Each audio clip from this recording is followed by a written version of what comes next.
안녕하세요, 구독자 여러분. 여러분은 혹시 만날 인연은 언젠가는 만난다는 말을 믿으시나요? 꼭 남녀 간의 인연만을 말하는 건 아닙니다. 부모 자식 간이든 친구든 또는 연인 사이든 헤어질 인연은 헤어지고 만나게 될 인연이라면 언젠가는 만나게 된다는 것 말입니다. 저는 워낙 팍팍하게 인생을 살아왔어서 꿈 같은 얘기는 잘 믿지 않았던 사람입니다. 하지만 열심히 살다 보니까 저에게도 신기한 일이 생기더라고요.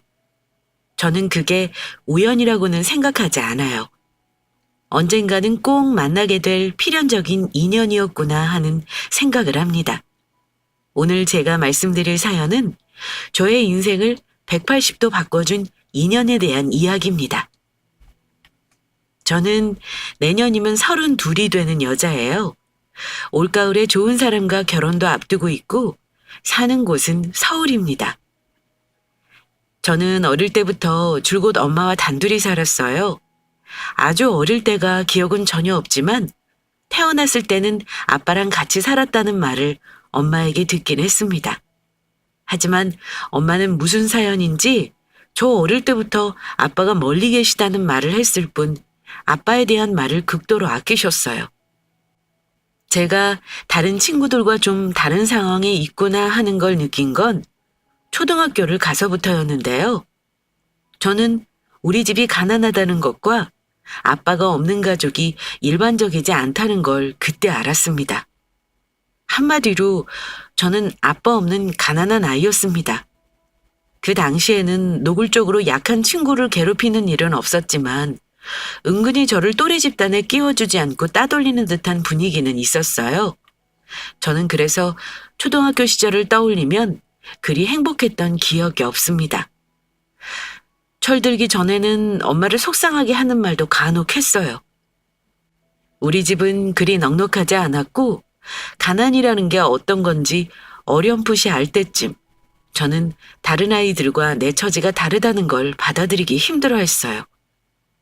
정확하게 무슨 일이 있었는지 기억나진 않지만 학교에서 친구들에게 뭔가 상처를 받기도 했고 소가리를 했던 것 같습니다. 물론 더 어릴 때는 엄마, 아빠는 어딨어? 아빠는 언제 와? 이런 식으로 가벼운 질문을 하긴 했습니다. 그럼 엄마는 제 질문에 아빠는 멀리 일하러 가셔서 나중에 우리 희연이 크면 오실 거야. 이런 식으로 대답하며 두루뭉술하게 넘어가셨어요. 하지만 커가면서 점차 아빠에 대한 건 묻지 않았어요. 하지만 마음속으로는 늘 왜 나는 아빠가 없는 거지?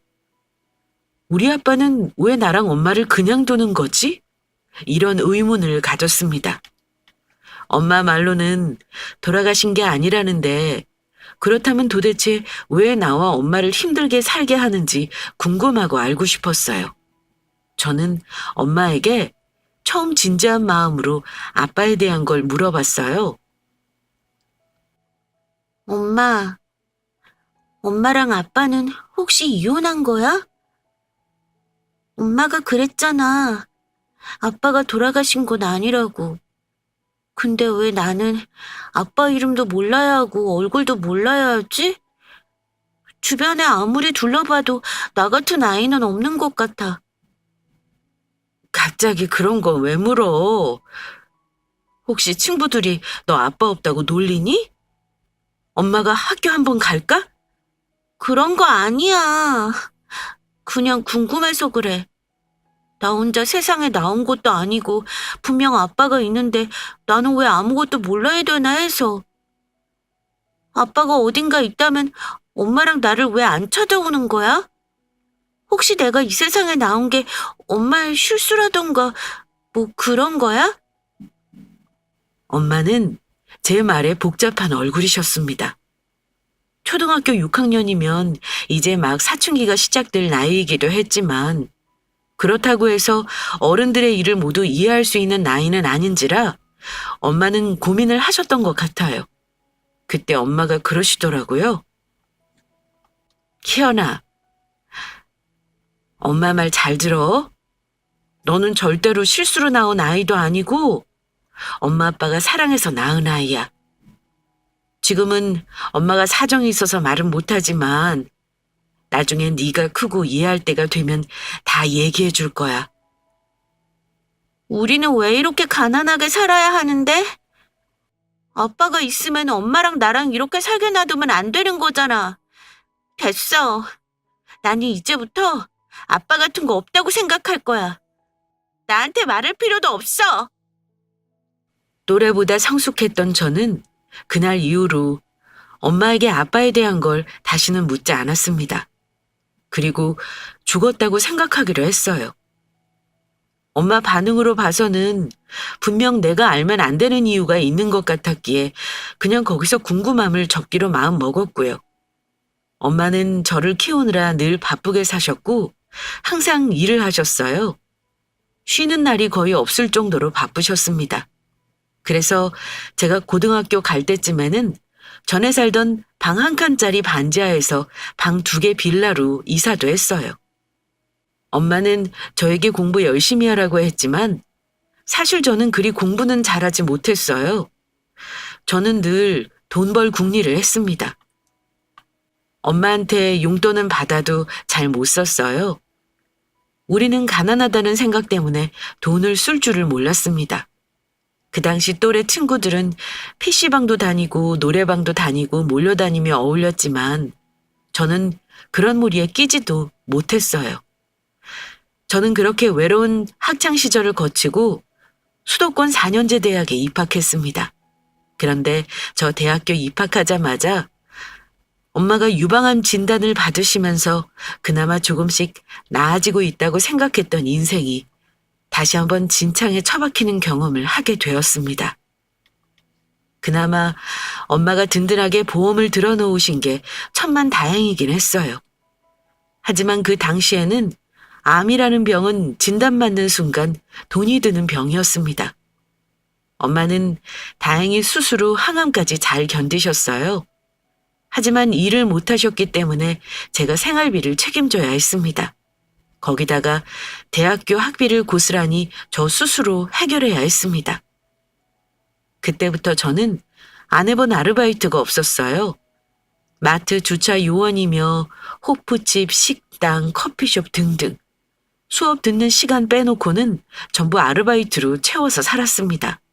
그러니 아무리 열심히 해도 학점은 엉망이었고 결국 중간에 학비와 생활비를 해결하기 위해 휴학까지 해야 했습니다. 휴학해서 어떻게든 목돈을 모아 학비랑 생활비를 해결해 놓고 싶었습니다.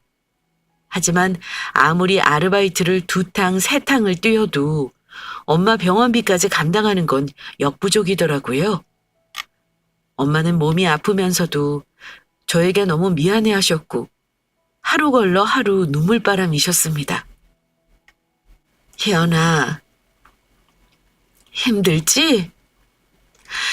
제일 예쁜 나이에 엄마 때문에 고생만 하고 어떻게든 졸업은 휴학 안 하고 시키고 싶었는데 미안하다.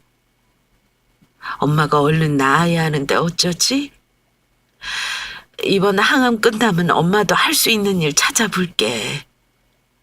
엄마, 그런 소리 하지 마.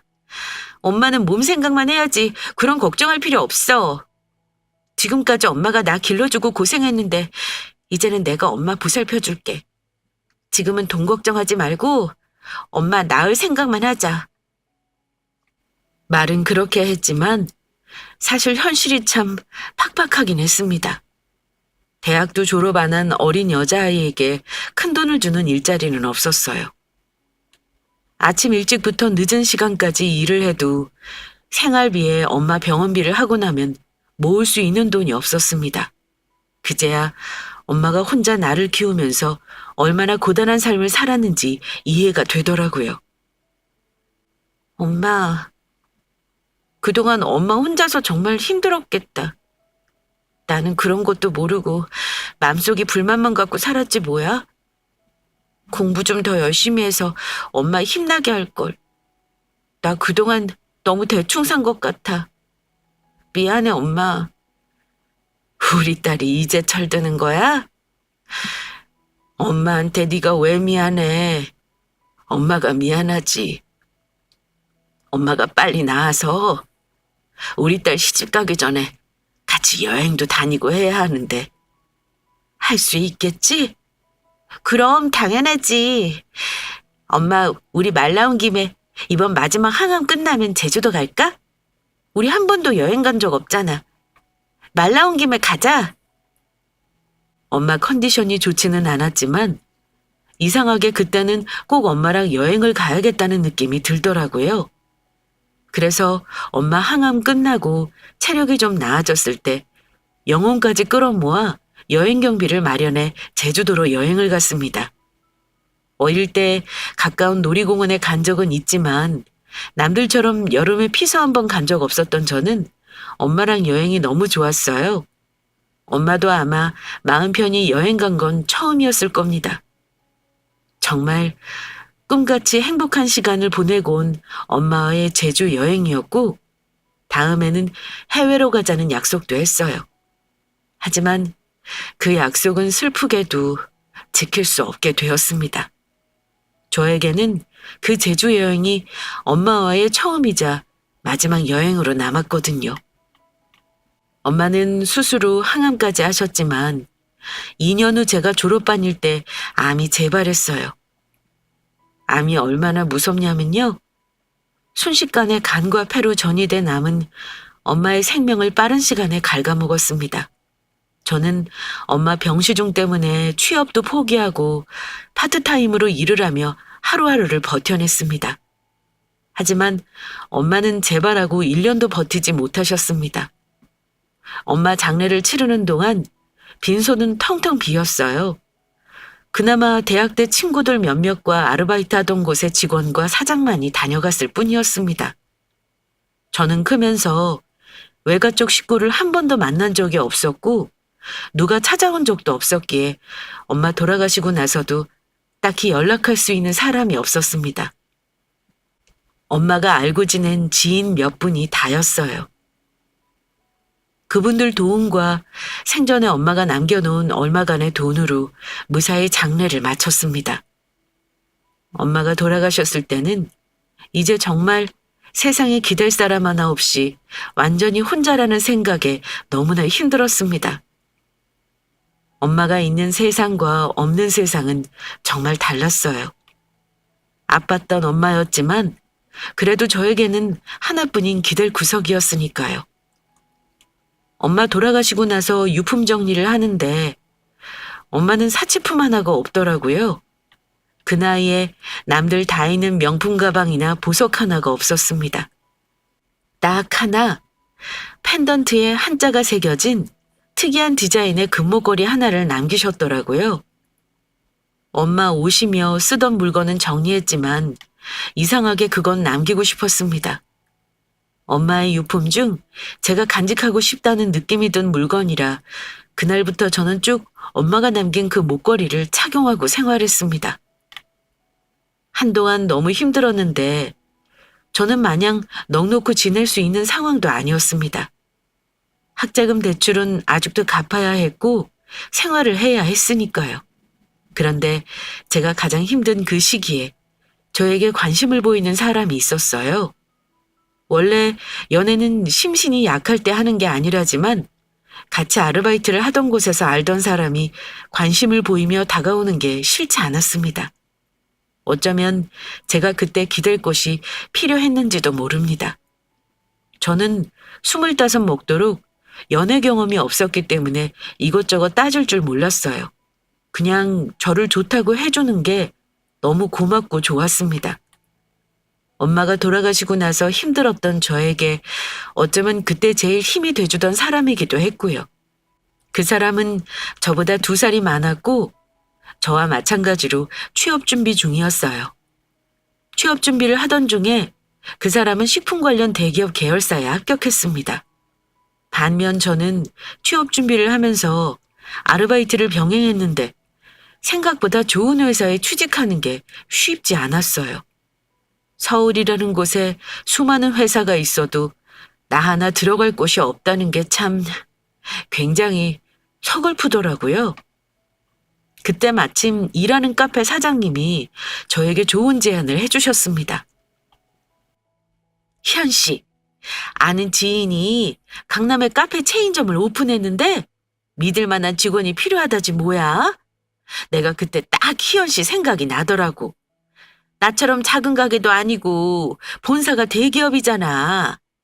희연 씨 요새 취업 때문에 골치 아파하는 것 같길래 얘기해봤어. 물어보니까 4대 보험 당연하고 상여금도 있더라? 어때? 생각 있으면 한번 이력서 넣어봐. 내가 이거라도 도와주고 싶어서 그래. 그때는 딱히 선택지가 없었습니다. 취업이 잘 안 돼서 자존감이 바닥을 칠 때이기도 했고요. 남자친구는 안정적인 직장을 다니면서 승승장구하고 있는데 마음이 조급했어요. 사장님 제안을 받아들인 저는 파트타임 아르바이트를 정리하고 정규 시간에 출퇴근이 가능한 그 카페에 취직을 하게 되었습니다. 당장 먼 미래를 생각할 겨를이 없었던 저는 한 달 한 달 일하면서 생활비를 해결하고 대출을 갚고 조금씩 저축도 해나갔습니다. 오래 일할 생각은 아니었지만 눈 깜짝할 새 시간이 흐르더라고요. 그 사이 저는 28이라는 나이가 되었고요. 그리고 엄마와 살던 오래된 빌라를 나와 복층 오피스텔로 이사까지 했어요. 보증금 제외하고 5천만 원의 목돈도 모으게 되었고요. 그때까지 저는 남자친구와 잘 만나고 있었습니다. 물론 다른 연인들처럼 사랑 싸움도 하긴 했지만 큰 문제는 없었다고 생각해요. 그즈음 저는 결혼이라는 걸 진지하게 생각해보기 시작할 때였습니다. 저는 현실적인 제 처지를 누구보다 잘 알아요. 솔직히 말해서 제 자신에 대해 그리 자신감이 없었습니다. 아무리 잘났다 한들 현실적으로 저는 부모 형제 하나 없는 혈혈단신 천의 고아에 그렇다고 학벌이나 직업이 대단한 사람도 아니었으니까요. 저는 남자친구에게 미안한 마음도 있었어요. 마냥 연애만 생각하는 나이가 아니다 보니 결혼에 대한 이야기를 나누기도 했는데 그럴 때면 항상 저는 작아져야 했습니다. 하지만 남자친구는 그런 저에게 자격지심이라면서 자기 부모님은 저를 보면 좋아하실 거라고 자기 집으로 인사드리러 가자고 저를 졸랐습니다. 우리 집에 인사하러 갈까? 우리 사귄 지 이제 3년 넘었잖아. 연애 오래 해봤자 길거리에 내버리는 돈만 많고 너랑 나랑 빨리 결혼해서 같이 자리 잡는 게 좋을 듯한데. 내가 무슨 걱정하는지 알잖아. 나는 부모님도 안 계시고 형제도 없고 친정이 없는데 오빠 부모님이 마음에 안 들어 하시면 어쩌지? 그런 걱정하지 마. 우리 부모님은 사람만 괜찮으면 다 오케이 하실 분들이야. 너는 나만 믿으면 돼. 자기만 믿으라며 큰 소리 치는데 그때는 몰랐습니다. 저는 그 사람이 정말 저를 든든하게 지켜줄 거라고 생각했어요. 하지만 큰맘 먹고 인사드리러 간 자리에서 저는 대번에 알았습니다. 남자친구 가족이 저를 얼마나 적대적으로 대하고 있는지 느낄 수 있었어요. 특히 그 사람 엄마는 저에게 대놓고 자기 집 귀한 아들을 뺏어가는 도둑년 취급을 했습니다. 물론 남자친구 앞에서는 저에게 예의를 갖춰주셨어요. 그런데 남자친구가 자리를 비운 사이 저에게 이런 말을 하셨습니다. 아가씨가 생각해도 우리 아들이랑 아가씨랑 결혼하는 거 말도 안 되는 거 알지? 오늘 기왕 인사하러 온 거니까 밥 맛있게 먹고 가. 하지만 결혼은 안 돼. 나는 내 아들 사위 대접해줄 사람 없는 그런 집안에는 절대 장가를 못 보내요. 그러려고 내가 이날 이때까지 아들 뒷바라지한 거 아니야. 우리 아들 지금 나이 겨우 30이야. 주변에서 선짜리 들어오는 것만도 일주일에 서너 개는 된다니까. 이 자식이 지금은 아가씨한테 눈이 멀어서 현실을 모르는 거지. 나중에는 결혼 못하게 한 엄마한테 고맙다고 할걸? 집신도 짝이 있다는 말 알지? 아가씨도 분명 아가씨한테 어울리는 짝이 있을 거야. 고아는 고아끼리 결혼해야지. 안 그래? 짧은 시간 저에게 속사포로 쏟아내는 그 사람 엄마의 말을 들으며 저는 아무 대꾸도 할 수 없었습니다. 말없이 고개만 숙이고 있다가 돌아올 수밖에 없었던 저는 얼마 후 남자친구에게 이별을 고했습니다. 하지만 3년이라는 시간을 바로 접어버리기에는 그 사람도 저도 쉽지만은 않았어요. 헤어지자는 말에 그 사람은 당연히 저를 붙잡았고요. 그 사람 어머니가 저를 싫어하는 것과 결혼을 반대하는 걸 저에게 직접 말하지는 않았지만 그 사람도 아마 집에서 시달렸을 거라 생각합니다. 그렇게 이별과 만남을 반복하다가 저는 진지하게 그만 만나자는 말을 했어요.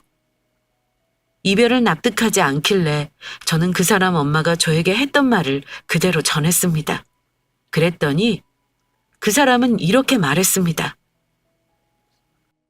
이런 거 예상 못한 거 아니잖아. 솔직히 부모님 입장에서는 며느리가 가족도 없는 고아라는 거 당연히 싫으실 거야. 그래도 우리가 계속 설득하면 결국은 받아들이실 거야. 너는 왜 노력도 안 해보고 포기를 해? 고아는 고아끼리 결혼하라는 말을 들었는데 내가 무슨 노력을 해야 하나 싶어. 자격지심만으로 이러는 건 아니야. 나는 모멸감을 견딜 만큼 강한 사람이 아니거든. 우리 그냥 여기까지 하자. 저는 아마 처음부터 이런 상황을 준비하고 있었는지도 몰라요. 그냥 쉽게 포기가 되더라고요. 하지만 그 일로 마음에 큰 상처를 입은 건 사실입니다. 나는 앞으로 결혼이라는 건 할 수가 없겠구나 생각했어요. 그 뒤 남자친구와는 결국 헤어졌습니다. 헤어지고 나서 당연히 많이 힘들었습니다. 얼빠진 채 하루를 보내기도 했고 일하면서 실수도 많이 했어요. 한 번도 한 적 없는 계산 실수를 하기도 했고요. 직장에서도 저에게 뭔가 힘든 일이 있다는 게 티가 났는지 다른 직원들이 차마 물어보지는 못하지만 눈치를 보기도 하고 배려를 해주기도 했습니다. 그러다가 문득 정신 차려야겠다 싶은 거예요. 처음 사귄 남자와 헤어진 거 이렇게 티내고 다니다가 다른 사람에게 민폐를 끼칠 것 같더라고요. 그렇게 남자친구와 헤어지고 정신 못 차리고 다니다가 제가 그만 큰 사고를 한번 당하고 말았습니다. 나이 지긋한 중년 아주머니 두 분이 손님으로 오셨는데 주문을 아메리카노로 하시면서 우유 넣어달라고 하시는 거예요. 그럼 카페라떼라는 메뉴가 있으니 그걸로 시키시라고 정중하게 말씀드렸습니다. 손님, 죄송하지만 아메리카노에 무료로 우유를 넣어드릴 순 없고요. 그건 카페라떼를 주문하시면 되세요. 그런데 아주머니는 제 대답을 듣더니 갑자기 눈을 부라리며 이러는 겁니다. 뭐? 우유 조금만 넣어주면 되는데 나더러 2,000원이나 더 비싼 메뉴로 시키라는 거예요? 그러지 말고 조금만 넣어줘요, 아가씨. 하지만 제가 사장도 아니고 어머니 메뉴에 있는 음료인데 그렇게 주문을 받을 수는 없었습니다. 애초에 그런 요구를 하는 건 상식 밖의 일이기도 했고요. 그 아줌마가 요구를 하니 옆에 동행으로 보이던 아주머니까지 부추기더라고요. 그래요, 아가씨. 그깟 우유 소주컵 한 잔만 넣어주면 되는 건데 그걸 왜 돈을 받고 그래요? 여기 커피도 강남 한복판이라고 비싸게 받아 처먹으면서 손님한테 갑질하는 거야. 뭐야? 긴 말할 거 없어요. 빨리 한 잔 넣어줘. 저는 좋게 말씀드렸지만 그 두 아주머니는 막무가내였어요. 손님, 그건 안 되세요. 다른 분들은 전부 제대로 된 메뉴를 주문해서 드시는데 무료로 넣어달라뇨. 죄송하지만 어렵겠습니다. 이미 카페 안 손님들의 시선은 저와 그 아주머니 둘에게 쏠려 있었어요. 그때 갑자기 뚱뚱한 아주머니가 제 앞서풀 움켜쥐고는 카운터 밖으로 끌어내는 거예요. 저는 무슨 짓이냐며 소리쳤지만 그 힘을 도저히 당할 수가 없었습니다. 주변의 다른 여직원이 말려봤지만 소용이 없었어요. 저를 끌어낸 아주머니는 너 손님이 왕인 거 몰라? 내 돈 내고 카페 와서 너같이 어린년한테 내가 갑질을 당해야겠어? 이러고 소리를 지르며 저를 흔들었습니다. 이거 놓고 얘기하세요. 영업방해를 신고하기 전에 놓으시라고요. 하지만 저는 아주머니의 힘에 속수무책으로 당할 수밖에 없었습니다. 그런데 그 순간 눈앞에서 불이 번쩍하고 일더니 저는 휘청거리며 바닥으로 쓰러지고 말았습니다. 쓰러짐과 동시에 한쪽 뺨이 얼얼해왔고 카페 안의 사람들이 웅성거리기 시작했습니다. 그 아줌마는 제 뺨을 후려친 거였어요. 요즘 젊은 것들은 나이 먹은 사람한테 존중이라는 게 없어. 대체 여기 사장 누구야? 당장 나오라 그래. 그 아주머니는 고래고래 소리를 질렀습니다. 하지만 매장에는 사장은 당연히 없었어요. 제가 홀 책임지는 매니저였고요. 저보다 높은 사람이 없었습니다. 아주머니는 계속 난동을 부리고 있었고 바닥에 커피까지 흩뿌린 상황이었어요. 같이 일하던 직원은 경찰에 신고를 하는 것 같았습니다. 그때 50대로 보이는 큰 키에 점잖은 남자 손님, 저를 일으켜 세워주시더라고요. 모두 쳐다보기만 할 뿐 도와주는 사람이 없었는데 그분이 선뜻 저를 도와주시더라고요. 아마 매장에 젊은 여자들만 있어서 그분이 끼어드신 것 같았습니다. 아가씨, 괜찮아요? 내 손잡고 일어나 보세요. 저는 그분의 도움으로 자리에서 일어나 주변을 수습할 수 있었습니다. 그 아주머니가 폐악질을 하다가 저를 도와주는 분을 보더니 잠시 주춤하더군요. 그 손님은 단호하게 아주머니에게 얘기했습니다. 아줌마가 하는 짓 내가 전부 동영상으로 찍어놨으니 더 얘기할 거 있으면 경찰서 가서 하세요. 남의 영업장에서 행패 부리지 마시고요. 아저씨는 뭔데 끼어들어요? 내가 이 아가씨하고 볼 일이 있는 건데 아저씨가 뭔 상관인데? 그때 마침 우리 직원이 부른 경찰이 도착했습니다. 아주머니는 경찰을 보고 나서야 뜨끔하더니 뭐 이런 일로 경찰까지 부르고 그래? 아가씨도 그러는 거 아니야. 일 복잡하게 만들기 싫으면 어서 돌려보내요. 하지만 그 순간 왠지 모르게 온갖 서름이 막 몰려오더라고요. 그래서 그 아줌마에게 경찰서로 가시라 했습니다. 이분이 아줌마가 나 때린 거 동영상으로 찍어 놓으셨다니까 경찰서 가서 얘기하시죠. 제가 그냥 넘어가면 아줌마는 다른 데 가서도 사람한테 함부로 진상 부리실 것 같네요. 이참에 버릇 고치셔야죠. 저는 저를 도와준 남자 손님 덕에 그 아줌마를 경찰서에서 폭행으로 고소해버렸습니다. 너무 감사하게도 중년의 남자 손님이 경찰서에 증인으로 동행까지 해주셨고요. 진술서를 작성하고 나와서 그분께 감사 인사를 하고 돌아서는 순간이었습니다. 그런데 갑자기 남자 손님이 저를 붙들어 세우더라고요. 아가씨, 아까 진술서 작성할 때 보니 이름이 김희연이라고 했나? 맞다고 대답했더니 그분이 이러시는 겁니다. 허허, 내가 실은 아까 카페에서부터 아가씨를 보고 영 마음에 걸리는 게 있어서 말이야. 이상하게 발이 안 떨어지더라고. 혹시 실례가 안 된다면 지금 하고 있는 그 목걸이 어디서 난 건지 물어봐도 될까?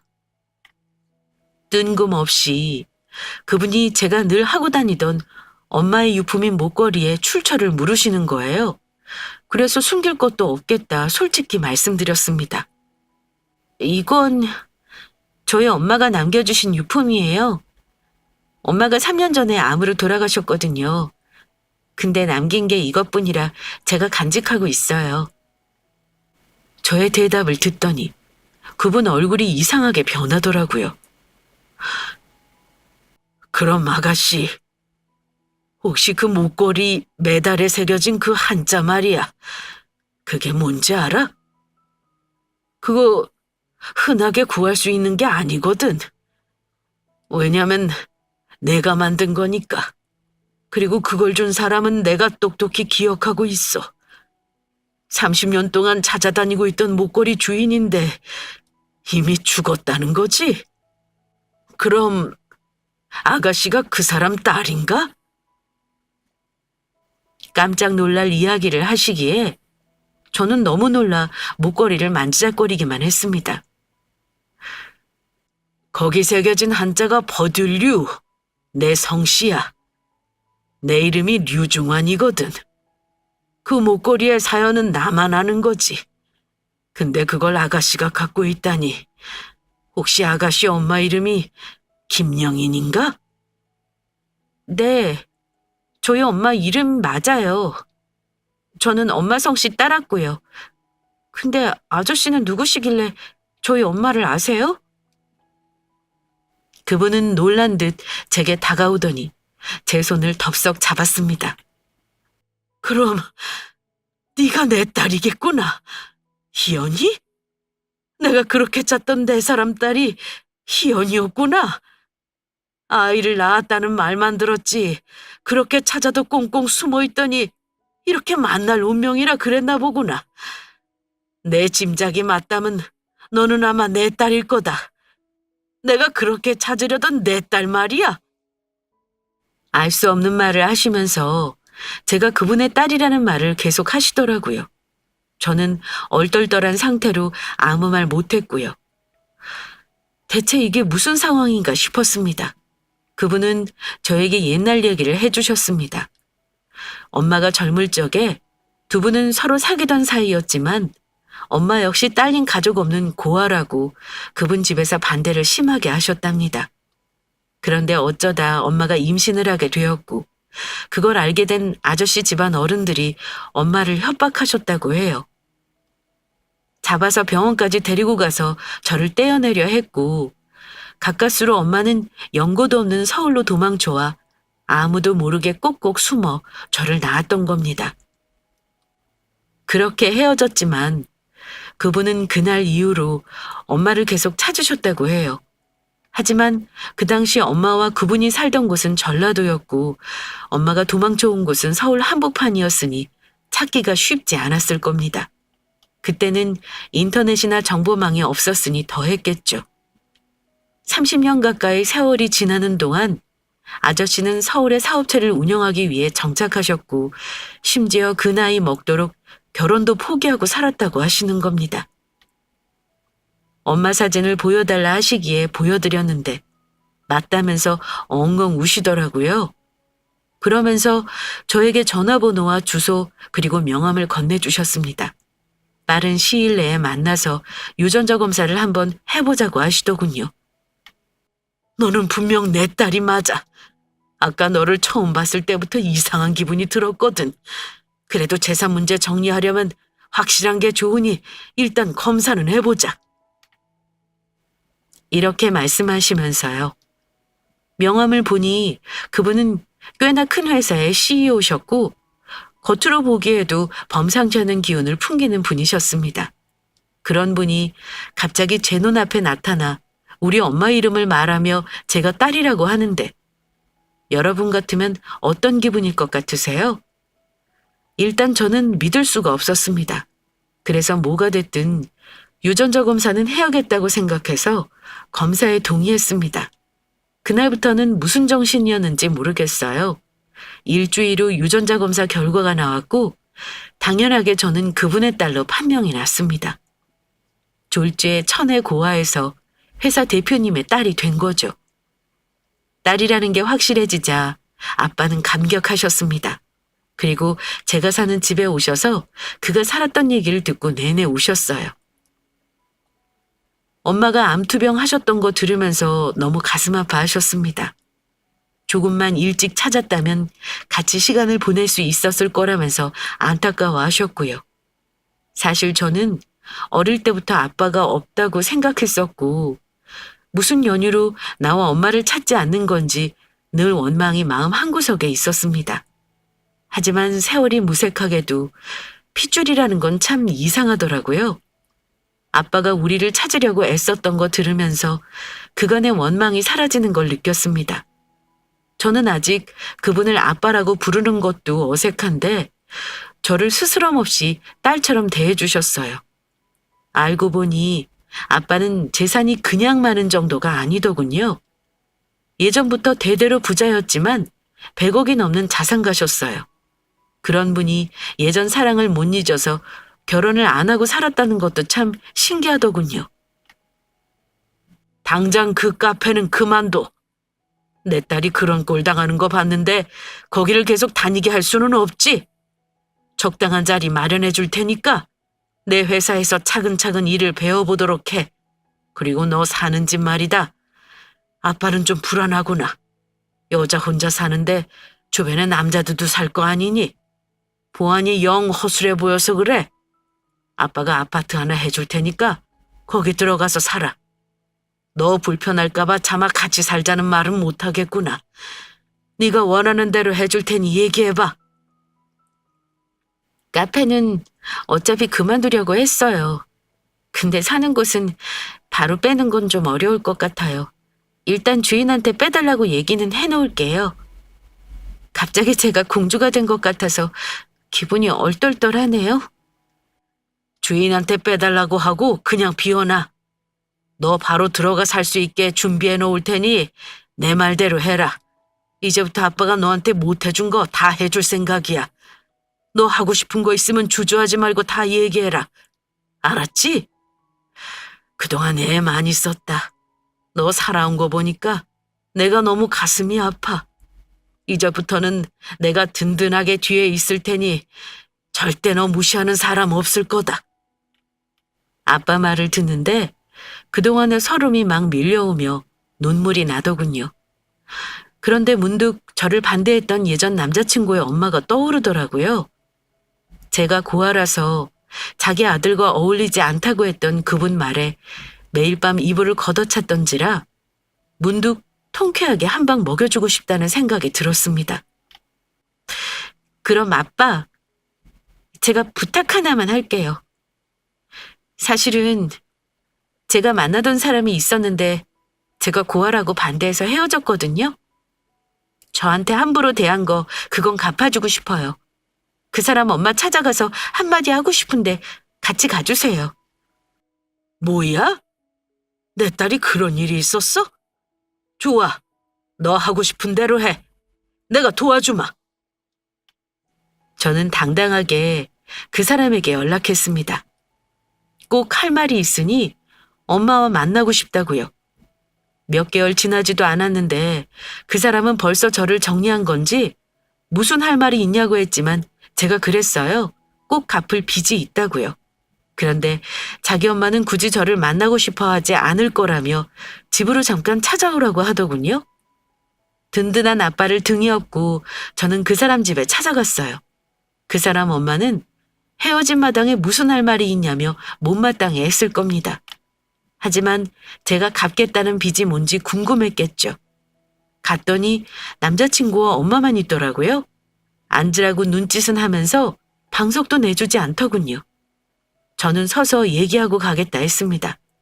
근데 제 옆에 아빠를 보고는 차마 묻지도 못하고 누구냐는 듯한 표정이길래 제가 그랬습니다. 제 아빠예요. 저더러 고아라서 아들하고 결혼 안 된다고 하셨던 거 기억하시죠?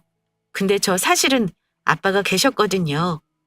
여러 사정이 있지만 그건 다 말씀 못 드리겠고요. 오늘 여기 온 건 제가 고아가 아니니 아줌마 아들하고 다시 만나겠다는 뜻으로 온 건 절대 아니에요. 그 사람과 엄마는 둘 다 당황하신 듯 했습니다. 그래? 그럼 얼른 할 말만 하고 돌아가요. 내가 여기서 무슨 말을 더 들어야 하는 건지는 모르겠네. 네. 안 그래도 제가 받은 빚만 돌려드리고 가려고요. 아줌마가 그랬죠? 집신도 짝이 있다고요. 어울리는 사람끼리 결혼하는 게 맞다고 하셨잖아요. 근데 어쩌죠? 저는 이제 100억대 자산가이자 회사 대표님의 딸이라서 더 이상 집신 신세가 아니라서요. 고아는 고아끼리 결혼해야 한다고 아줌마 잘난 아들 건드리지 말라고 한 거 기억하시죠? 똑똑히 들으세요. 사람 잘나고 못나고는 부모가 있냐 없냐로 결정하는 거 아니에요. 아들이 잘나셨다니까 훌륭한 며느리 잘 얻으시길 바랄게요. 그날 아줌마한테 수모당하면서 말 한마디 못한 게 너무 억울해서 왔네요. 다시는 저 보실 일 없을 겁니다. 전 남자친구와 엄마는 놀란 얼굴로 저와 아빠를 번갈아 쳐다보느라 바빴습니다. 그때 아빠가 명함을 꺼내 전 남자친구와 엄마에게 한 장씩 건넸고 두 사람은 명함 속 아빠 이름을 보고는 아까보다 눈이 더 휘둥그레지더군요. 내가 우리 희연이 아빠 되는 사람이요. 그간의 일은 우리 딸 통해서 잘 들었습니다. 자네는 우리 딸을 옆에서 끝까지 지켜줄 그릇이 못 되는 놈이구만 그래. 아주머니, 내가 지난 일이니 내 딸이 당할 수모에 대해서는 더 말하지 않을 거요. 하지만 한마디만 하죠. 앞으로 사람 대할 때는 그 사람이 어쩔 수 없이 처한 바꿀 수 없는 환경을 가지고 흠잡는 거 아니요. 그런 식으로 마음 쓰면 대개 아들 절대 좋은 여자 만날 수 없을 거라는 것만 알아둬요. 하긴 내 딸을 놓쳤으니 평생 얻을 운 한 방에 잃은 거나 매한 가지겠소만. 어쨌든 혼사는 물 건너간 거고 우리 딸 억울한 마음 한번 풀려고 온 거니까 이해해줬으면 합니다. 우린 이만 가죠. 희연아, 그만 가자. 나가려는 저를 아줌마가 붙잡더니 어머, 희연아, 네가 아직 모르나 본데 우리 아들이 너랑 헤어지고 너무 힘들어해서 나도 그만 마음을 풀 참이었어. 근데 네가 찾아오겠다 하길래 내심 얘기를 잘해보려고 했단다. 근데 이렇게 네 할 말만 하고 가면 어쩌니? 앉아서 천천히 얘기해보자. 저는 할 얘기 없네요. 집신도 짝 있잖아요. 아드님도 수준에 맞게 월급 200만 원 언저리 받는 여자 만나서 결혼해야죠. 안 그래요? 설마 제가 아줌마 아들하고 어울리는 짝이라고 생각하시는 건 아니죠? 그럼 안녕히 계세요. 그렇게 말하고 나오는데 속이 다 후련하더라고요. 그날 이후 더 이상 자면서 이불킥을 하는 일도 없었습니다. 웃긴 건 뭐였냐면요. 며칠 지나지 않아 그 사람이랑 엄마가 우리 아빠 회사 앞에까지 찾아오셨다는 겁니다. 아빠는 바쁘셔서 제가 잠깐 만났는데 어이없게도 저랑 혼사를 다시 얘기하고 싶다는 거예요. 기분 정말 더러우면서도 통쾌하더라고요. 이런 양가 감정 뭔지 아시려나요? 돈이 참 좋구나 하는 생각도 들었지만 돈이 뭐라고 집신 취급하던 내게 이렇게 태도를 돌변해 절절매나 싶기도 했습니다. 눈앞에서 자산가의 딸을 놓칠 수 없다는 듯 결혼할 때 혼수도 필요 없고 예단도 필요 없다면서 허튼 소리를 하길래 만날 일 없다고 단단하게 못 받고 돌아섰습니다. 돌아서는 등 뒤로 그 집 엄마가 아들에게 소곤거리는 소리가 들리더군요.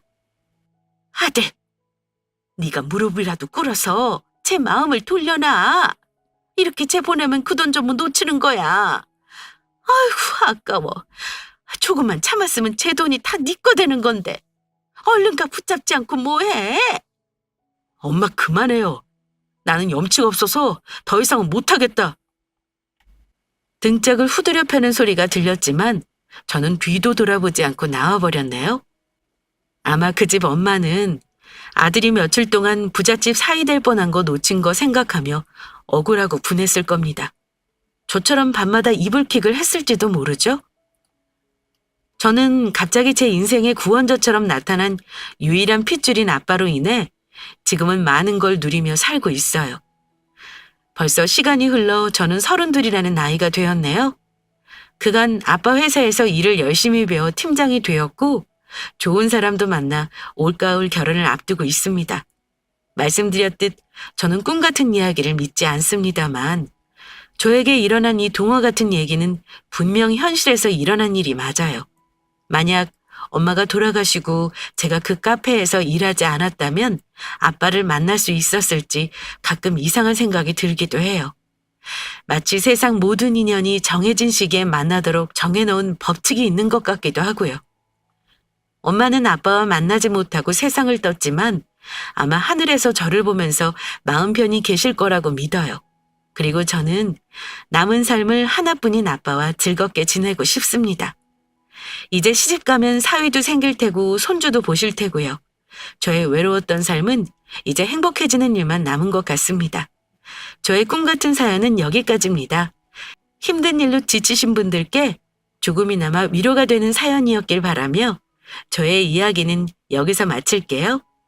구독자분들 모두 늘 행복하고 평안하시길 기원합니다. 감사합니다.